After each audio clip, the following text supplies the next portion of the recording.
A chave para se vencer o pecado, por David Wilkerson. Eu achava que o caminho para se conseguir a vitória sobre o pecado fosse estudar a sua origem. Em outras palavras, de onde foi que ele surgiu?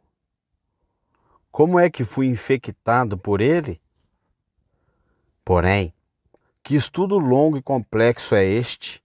É uma história um tanto complicada a respeito de um tipo de guerra estelar que teve lugares antes mesmo de eu ter nascido, quando o anjo líder, Lúcifer, liderou um exército da terça parte dos anjos de Deus em uma insurreição. Bem, a origem do pecado também tem a ver com o fato de que o homem nasceu com livre-arbítrio, incluindo uma alternativa para cometer o mal. E tem a ver com Satanás trazendo esta alternativa à atenção de Eva, a primeira dama da criação. Tem a ver com os dois, Adão e Eva, tendo os olhos abertos para a batalha interior que eles mesmos haviam introduzido em seus corpos e mentes. Como o pecado foi transferido de Adão para todo o resto da raça humana, é outro daqueles problemas teológicos que ainda continua sendo discutido. Eu decidi ir contra a tentativa de se localizar a origem do pecado de Adão, pois estou mais preocupado com a minha própria batalha interior. Uma pessoa aflita com câncer não está preocupada em se aprofundar num estudo a respeito de como o câncer surgiu. Ela simplesmente quer a cura para a sua enfermidade. É verdade, os médicos devem entender a causa da doença para encontrar a cura, mas o corpo aflito está mais preocupado em receber socorro imediato. Eu simplesmente pedi ao Espírito Santo que mostrasse como eu poderia lidar honestamente com o mal que está, neste exato momento, presente dentro de mim. Para mim, não importava mais saber de onde ele veio, como se originou ou como penetrou em minha mente. Tudo o que sei é que ele está lá, que eu não o quero me dominando e que preciso de ajuda para vencê-lo. Pedi a Deus que me mostrasse a resposta em termos simples que pudesse entender, com uma fé simples, como a de uma criança. Me deparei com verdades que abriram a minha mente para uma nova vida de liberdade quanto ao domínio do pecado. Elas são a chave da minha vitória sobre o engano do pecado. Qual a descoberta que Paulo fez que poderia levá-lo a regozijar-se e dizer: portanto, agora, nenhuma condenação há para aqueles que estão em Cristo Jesus. Romanos capítulo 8, versículo 1. O que fê-lo para dizer, eu quero, mas não consigo? Ele fala a respeito de um novo princípio de vida. Este novo princípio de vida em Jesus, na verdade, parou o carrossel do pecado, arrancou-o de seu trajeto interminável e livrou-o de uma vez por todas do seu poder. Aqui está, exposto de forma simples, como este novo princípio de vida funciona de acordo com Paulo. Primeiro, os cristãos não são mais escravos do pecado. Não, nós não temos mais nenhuma obrigação para com a nossa natureza sensual. Romanos capítulo 8, versículo 12. Diz-se que Abraham Lincoln libertou os escravos com a proclamação da emancipação. Este documento legal declarou morte à escravidão. Todos os escravos foram libertados. Quando essa notícia se espalhou pelas plantações do sul do país, muitos dos escravos não acreditaram nisso. Eles continuaram servindo seus senhores como os escravos, convencidos de que sua promessa de liberdade era uma farsa. Inúmeros proprietários de terras inescrupulosos disseram aos seus escravos que isto era um rumor falso e os mantiveram sob escravidão. Mas, pouco a pouco, a verdade veio iluminá-los quando perceberam antigos escravos perambulando por aí, felizes por sua mais recente descoberta, a liberdade. Um a um, foram lançando fora suas cargas, dando as costas para a escravidão e partindo para uma nova vida. Talvez você ainda não tenha ouvido, ou até mesmo soe bom demais para ser verdade, mas Cristo já emancipou todos os escravos do pecado no Calvário. Você agora pode abandonar qualquer vínculo com o diabo, pode lançar fora sua carga de pecado, sair fora do domínio de Satanás e entrar em uma nova vida de liberdade. Deixe-me mostrar o que a Bíblia quer dizer quando fala a respeito de morrer para o pecado. Quando Lincoln emancipou os escravos, o assunto escravidão morreu. Não o senhor dos escravos, nem o próprio escravo. O escravo podia sair livre, dizendo para si mesmo: a escravidão é um assunto morto.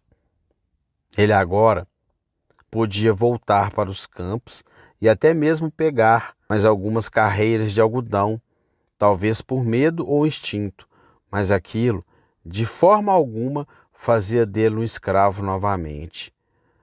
Ele estava livre, porém, tinha que exercitar sua liberdade. A proclamação não podia forçá-lo a se submeter a ela, e nem o seu senhor podia forçá-lo a retornar à vida escrava. Era uma questão de vontade do escravo. A Bíblia diz: aquele que está morto está justificado do pecado. Ora, se já morremos com Cristo, cremos que também com Ele viveremos. Romanos capítulo 6, versículos 6 e 7. Isso simplesmente quer dizer, já que a sua escravidão se tornou um assunto encerrado, vendo que Cristo já o declarou emancipado, você agora está livre para viver como uma nova pessoa em Cristo, pensando de si mesmo como alguém desacorrentado. Cristo não pode levá-lo a fazer o certo e nem Satanás pode levá-lo a fazer o errado. Cristo declara que estamos livres pela fé, porém precisamos agir como pessoas livres. Quando alguém recebe a Jesus como Senhor, o que é que morre nele? O pecado não morre, Satanás não morre, nem o mal morre. O assunto ou a controvérsia é que morre. O pecado criou uma controvérsia dentro do coração do homem a respeito de quem estava no controle, e daí resultou a batalha entre o bem e o mal. Deus simplesmente emancipou a mente do controle do pecado, mantendo a controvérsia da escravidão. Quando a Bíblia diz que morremos para o pecado, simplesmente significa que para nós o assunto está morto, não há mais o que discutir. A questão não é negociável, o homem está livre. O assunto sobre quem é responsável está morto. Paulo usou termos legais para descrever a liberdade do cristão quanto à escravidão do pecado. E os mesmos termos legais são usados hoje no Congresso. O projeto de lei morreu e a emenda foi morta, a proposta morreu. Há tempos atrás, na corte do inferno, Satanás decretou a lei de que, como príncipe do mundo, todas as almas viventes eram seus subordinados.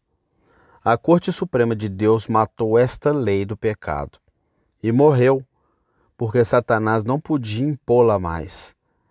Deus declarou-a inconstitucional e substituiu-a pela sua própria lei, a lei do Espírito, dando-lhe todos os direitos ao conjunto dos crentes.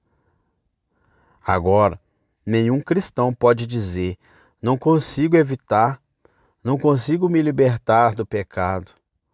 Paulo estava finalmente liberto deste tipo de conversa e assim também nós devemos estar. Agora, Satanás não pode lhe fazer pecar. Trata-se de sua própria concupiscência querendo brotar novamente. Se Cristo não quebrou o poder do pecado, a crucificação foi uma farsa.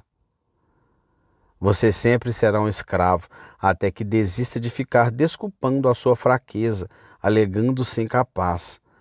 Você não é incapaz como filho de Deus. não é mais o brinquedinho do diabo. Então, mãos à obra e discipline o seu desenfreado e teimoso desejo. O cristão que diz, não consigo, está na verdade dizendo, não conseguirei.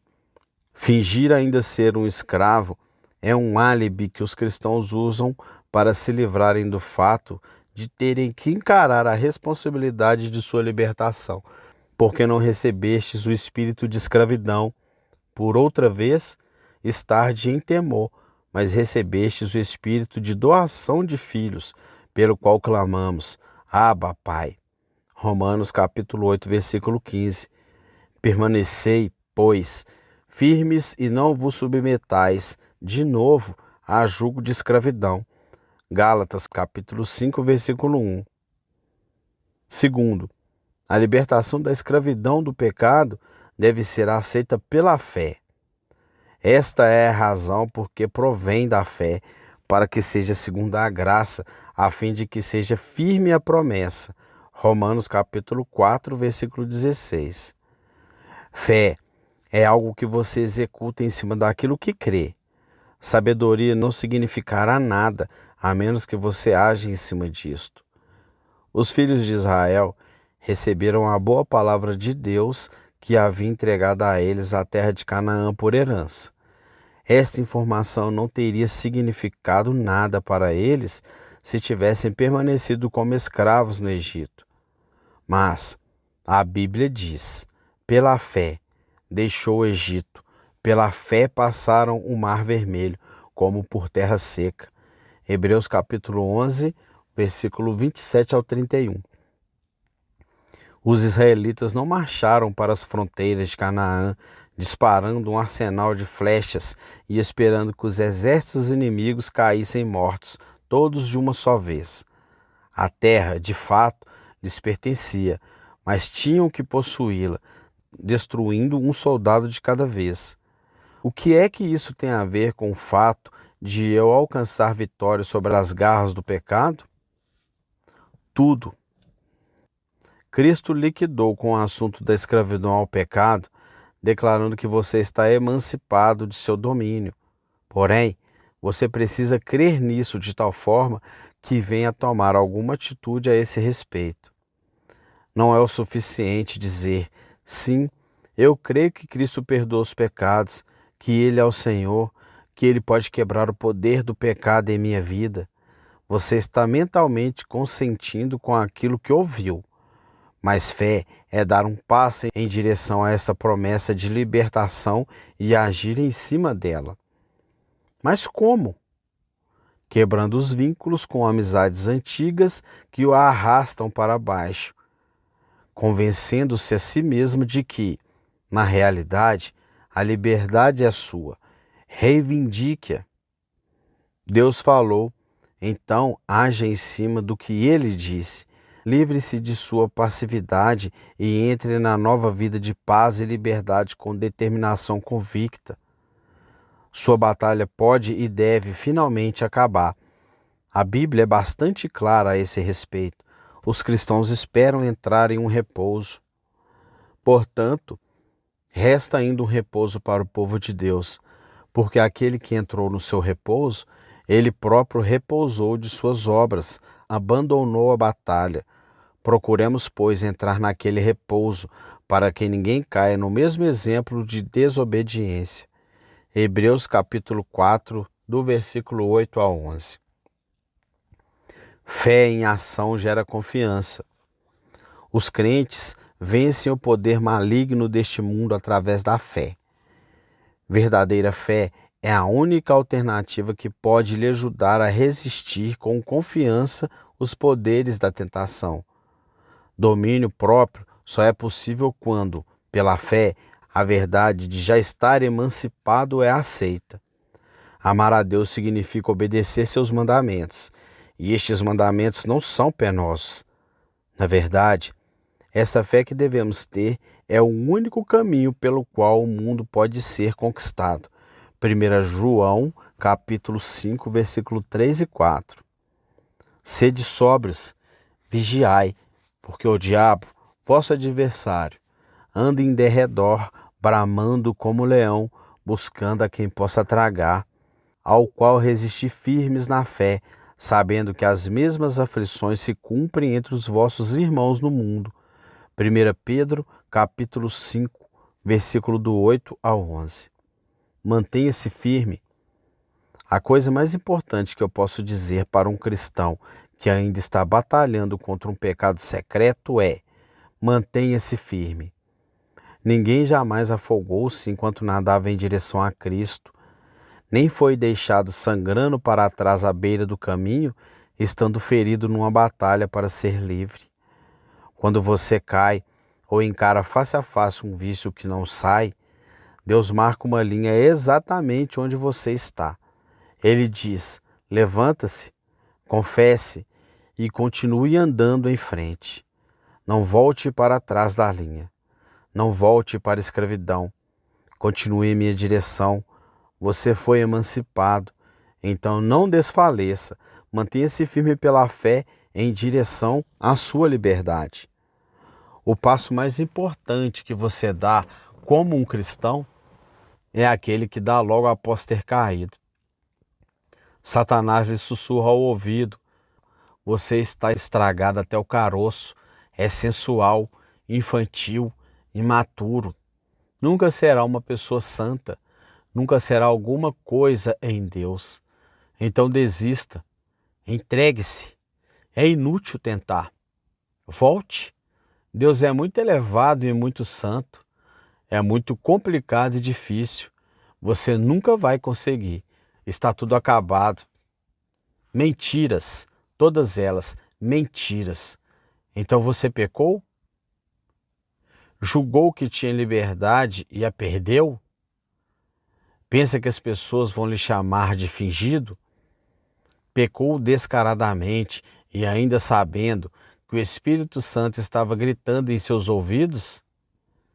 E então pensou que nunca mais tornaria a fazer algo tão vil novamente? E aí? Há agora um divino arrependimento em seu coração?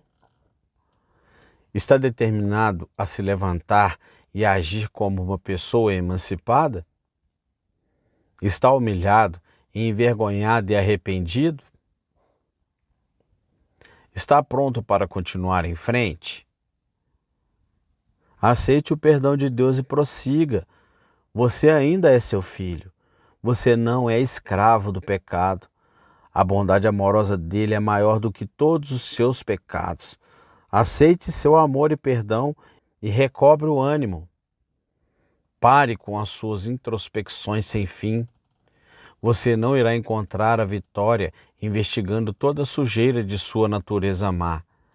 Seria como uma derrota total avançar para o campo inimigo a fim de consultar o adversário, perguntando: por favor, você pode me dizer o que é que estou fazendo de errado? Quero lhe derrotar, mas tenho a impressão de que não estou progredindo em nada. O que estou fazendo de errado? A direção certa não vem atrás de se entender a errada. Isso só vem através de entender as abundantes misericórdias de Deus em Cristo Jesus. Então, pare de ficar olhando para dentro de si mesmo e olhe para cima, para aquele que o ama em todo o tempo. Pare de tentar se entender e alegre-se em seu amor restaurador e curativo. Porque Deus é quem opera em vós, tanto o querer quanto o efetuar, segundo a sua boa vontade. Filipenses capítulo 2, versículo 13. Terceiro, os cristãos são socorridos sobrenaturalmente em suas horas de tentação. Não veio sobre vós tentação senão humana, mas fiel é Deus, que vos não deixará tentar acima do que podeis. Antes, com a tentação dará também o escape, para que a possais suportar. 1 Coríntios capítulo 10, versículo 13. Esta é a mais poderosa e encorajadora promessa de todas as que estão na Bíblia para os cristãos que enfrentam tentações. Deus mostra de forma bem clara que nenhum de seus filhos é deixado sozinho na batalha contra a cobiça, a paixão ou qualquer tipo de mal habitual. O socorro sobrenatural necessário é fornecido. Cristãos de todas as partes do mundo estão se tornando fracos contra as tentações e se rendendo à carne em número crescente. É como se alguns cristãos pensassem que a tentação é um tipo de doença incurável que não larga enquanto não destrói a vítima. Se curvam de medo quando a tentação chega, pensando: "Oh não, aqui vou eu de novo. Me pegou em suas garras e só sei que vou me entregar. Não tenho força de vontade, sou muito fraco para resistir." Este é o pensamento de derrota dos cristãos que não sabem reivindicar seus direitos de auxílio. O que é este direito prometido para todos os cristãos?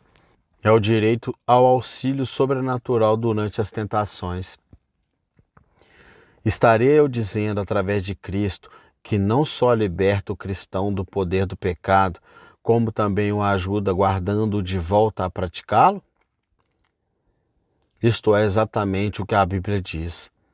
Quando a tentação chega em sua vida como uma enchente, Cristo exercita o seu senhorio e faz algo sobrenatural para combatê-la.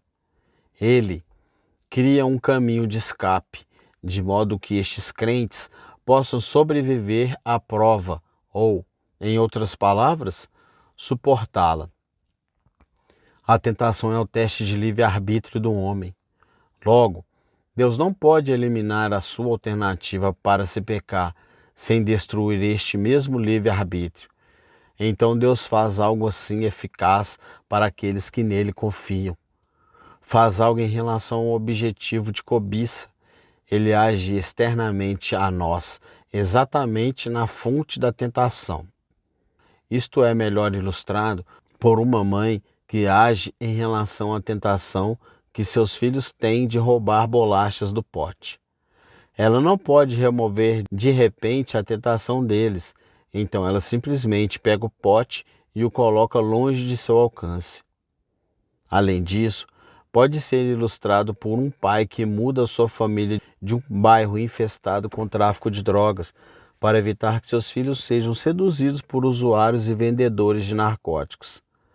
Muitos pais têm se mudado para um novo continente a fim de manter um filho ou uma filha longe de amigos maus e influências corruptoras.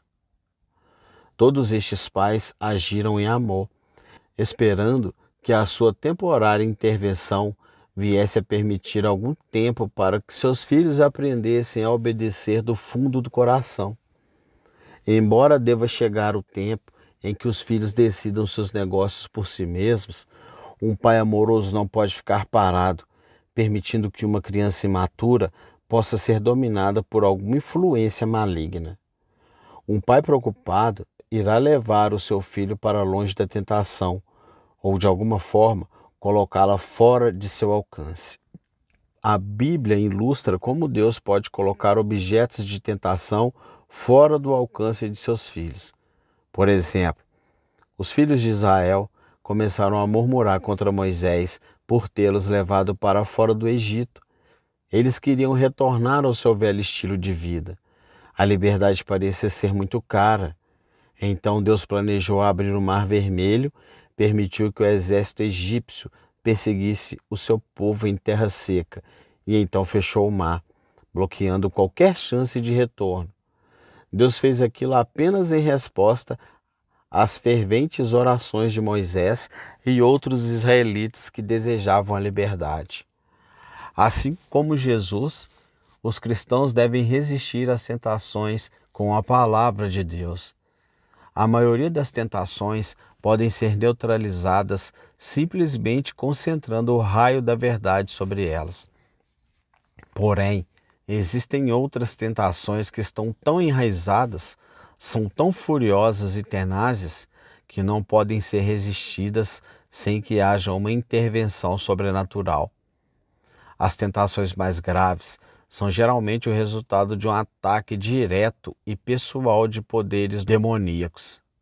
Paulo fala de por fora combates, temores por dentro, segundo Coríntios capítulo 7, versículo 5. Satanás, na verdade, declara guerra a certos convertidos que abandonaram seu exército por terem sido uma vez os melhores exemplos de seus poderes de possessão. Em seu acesso de raiva por haver perdido alguém tão especial, ele luta contra eles pelo lado de fora, esmurrando-os repetidamente com uma tentação dura após a outra, peneirando-os como trigo. Jesus disse a Paulo: eis que Satanás vos pediu para peneirar como trigo. Lucas capítulo 22, versículo 31. Você é um cristão que tem sido esmurrado por uma tentação repetitiva que parece estar além de suas forças resistir? Homossexuais, alcoólatras, viciados, amantes secretos ilícitos são particularmente assolados por tentações esmagadoras. Frequentemente se rendem e logo são engolidos pelo remorso, pela culpa e sentimento de impotência. Como cristãos, não duvidam que Cristo os tenha libertado de todos os compromissos de obediência às suas cobiças carnais e, em muitas áreas de suas vidas, têm visto progressos e vitória. Ainda assim, permanece um insistente pecado, uma tentação sufocante para se entregar a certa luxúria. Graças a Deus, há um caminho de escape. Deus é um inventor miraculoso. Foi preciso uma tempestade, uma baleia e várias intervenções sobrenaturais para tirar Jonas dos problemas. Deus tem sido conhecido por ter tornado as águas amargas e levado o maná a cheirar mal, com o intuito de tornar a obediência menos difícil. Deus, em resposta a uma fervente oração, pôde fazer com que a fonte de sua cobiça se transformasse em um abominável fedor para você, e pode fazer com que a entrega ao pecado se torne tão amarga que você hesitará em se entregar novamente. Ele pode lhe desviar das tentações, remover pessoas de sua vida, pode fazer com que a fonte de sua cobiça se vire contra você, pode jogar todos os tipos de bloqueios necessários, pode até colocar uma parede de concreto como proteção.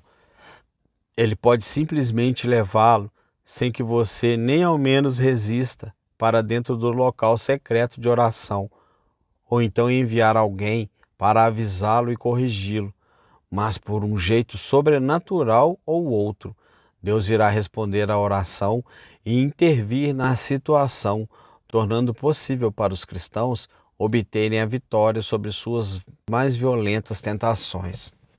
Cristãos que, bem lá no fundo, não querem desistir de suas cobiças e que secretamente esperam continuar condescendendo com seus pecados, nunca poderão receber essa miraculosa intervenção quando são tentados. Deus se move para fazer um caminho de escape apenas quando o coração está totalmente compromissado com uma vida de separação e pureza. Se não houver este tipo de compromisso, não funcionará. Deus não é obrigado a intervir em uma situação quando uma pessoa não deseja realmente a libertação. Flertadores com pecados secretos são deixados para enfrentar as tentações com suas próprias forças. E então, quando se rendem ao pecado, culpam a Deus por não os terem livrado. Eles dizem: eu esperei por Deus, mas ele simplesmente me deixou ir em frente e cometer o erro. Porém, os cristãos que honestamente querem ser libertados da escravidão do pecado, podem estar seguros que seu Pai amoroso vê a sua batalha e irá usar todo o poder do céu para ajudá-los. Quando for fortemente tentado, peça a Deus pela sua intervenção sobrenatural e peça com fé, crendo que Ele fará. Deus prometeu nos livrar de todo o mal. Aqui está uma prova da ajuda de Deus em tempos de tentação. Vós que amais ao Senhor, detestai o mal. Ele guarda as almas dos seus santos, livra-os das mãos dos ímpios. Salmos capítulo 97, versículo 10. A nossa alma escapou como um pássaro do laço dos passarinheiros. O laço quebrou-se e nós escapamos. Salmos capítulo 124, versículo 7. Os meus olhos estão continuamente no Senhor, pois Ele tirará os meus pés da rede. Salmos capítulo 25, versículo 15. Então temerão o nome do Senhor desde o poente, e a sua glória desde o nascente do sol, vindo o inimigo como uma corrente de água. O Espírito do Senhor arvorará contra ele a sua bandeira. Isaías capítulo 59, versículo 19. Não preciso mais temer retrocessos ou fracassos. Ele vai me guardar, me amar e me levar à glória pelo seu poder.